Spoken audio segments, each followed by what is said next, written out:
Avant que nous ne parlions du thème de la semaine, il est opportun de faire le briefing sur Jésus-Christ, sa vie, sa crucifixion, sa résurrection et sa montée au ciel à la droite de son Père. Donc à cet effet, nous pouvons faire un briefing en rappelant aux uns et aux autres que Jésus a accepté de venir sur la terre pour sauver le monde. Et il a accepté de subir les âpres de toi et moi, la méchanceté des hommes, qu'il a pourtant aidé par des miracles et par des guérisons. Malgré cela, vous et moi, à travers nos péchés, nous l'avons crucifié. Mais avant de mourir, il est opportun de souligner qu'il a dit une phrase. Sur la croix, son amour pour toi et moi, son amour pour réconcilier le peuple avec Dieu, il dit « Père, pardonne-leur, car ils ne savent pas ce qu'ils font. » Quel amour! Vous et moi aujourd'hui, nous nous mangeons, nous nous tracassons, nous sommes des ennemis pour rien, nous nous combattons. Malgré que Jésus nous a enseigné cet amour, à quelques secondes de sa mort, il demande pardon en ton nom. Et toi, est-ce que tu pardonnes tes frères, tes sœurs? Nous voyons que Jésus est ressuscité le 3e jour et s'est montré d'abord aux femmes avec qui il est resté pendant 40 jours. Suite à ça, notre Père céleste Jésus-Christ est monté au ciel pour s'asseoir à la droite de son Père. Mais avant de monter, il nous a donné des instructions. Il nous a fait des promesses.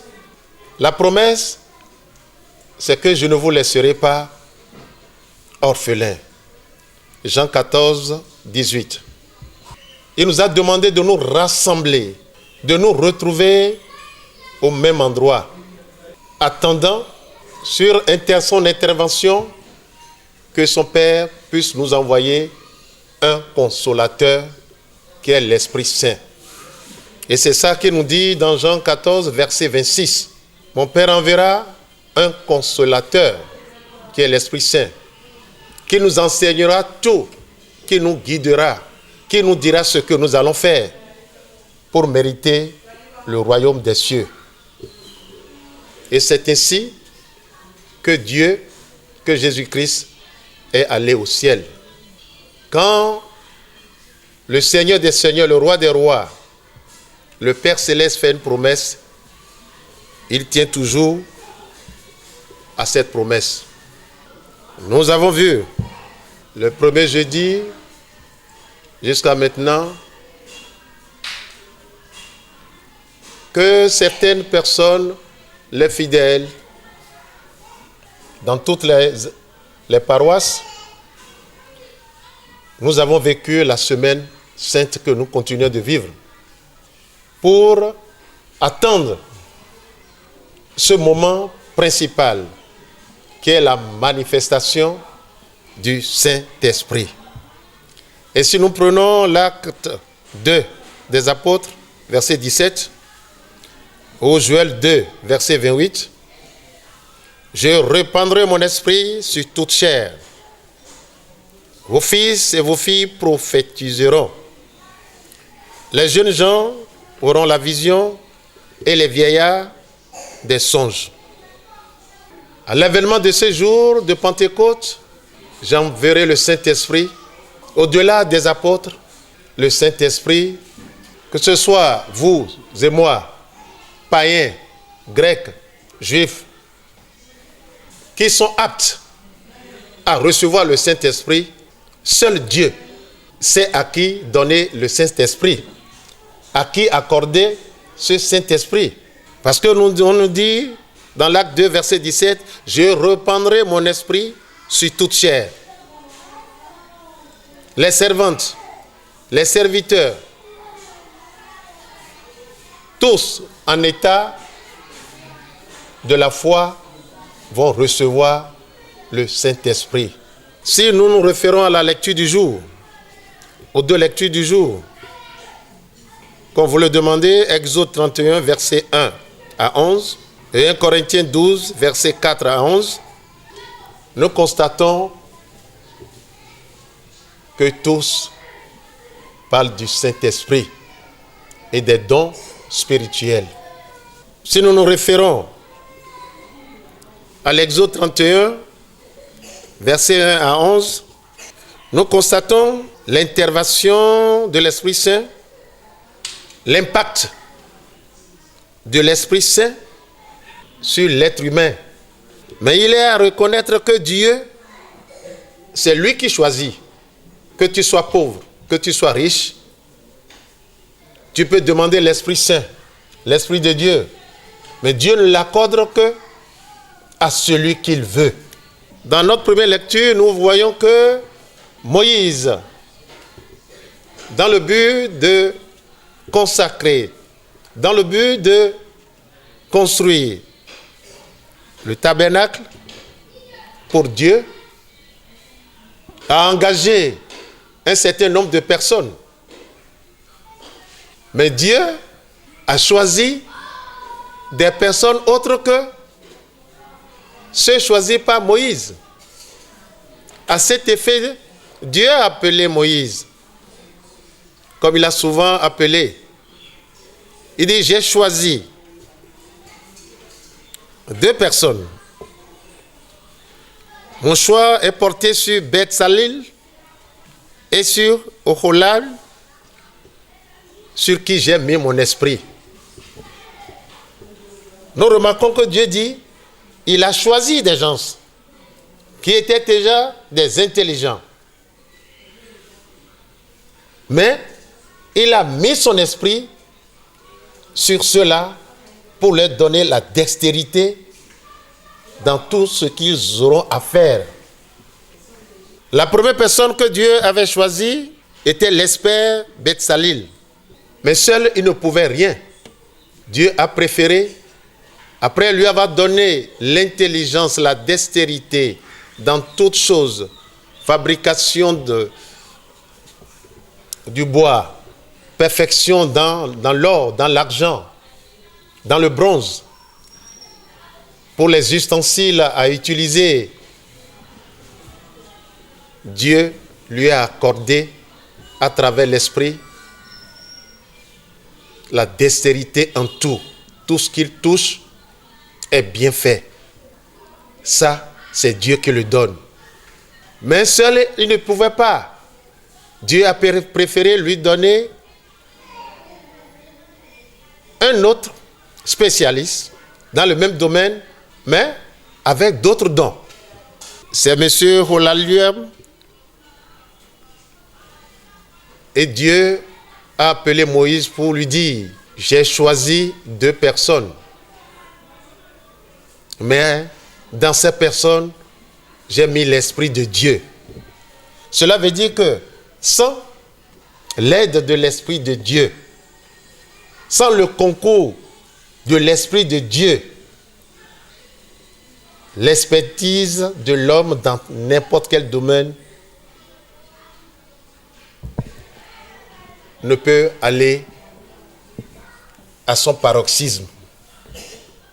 Tu peux être expert en sciences, expert en mathématiques, mais si Dieu ne te touche pas à travers son esprit, personne ne te connaîtra. Que pouvons-nous faire dans cette vie sans l'apport de l'Esprit Saint, sans le concours de l'Esprit Saint? C'est le questionnement. Et la réponse est avec ces 2 spécialistes que Dieu a choisis et en qui il a mis son esprit. Mes chers frères et sœurs en Christ, nous vous donnons un exemple. Goliath a été enchaîné, attaché par ses propres frères de Juda pour le livrer aux Philistins. Dieu les a laissés faire pour leur montrer qu'il est Dieu et il ne fait que ce qu'il veut. Et à l'entrée de la ville où les Philistins les attendaient, l'Esprit de Dieu est rentré dans notre cher Samson, que nous connaissons dans la Bible. Automatiquement, les cordes, les grosses cordes que ses frères de Juda ont pris pour l'attacher se sont cassées comme des brindilles. Et il a pris la gueule d'un animal pour tuer 1000 personnes, 1000 Philistins le jour-là. Chers frères et sœurs en Christ, nous devons toujours demander la présence de Dieu dans tout ce que nous faisons. Nous devons toujours demander la présence du Saint-Esprit dans tout ce que nous faisons. Nous sommes une créature de Dieu. Dieu nous a créés à son image. Nous devons être fidèles à Dieu. Et Dieu nous rappelle.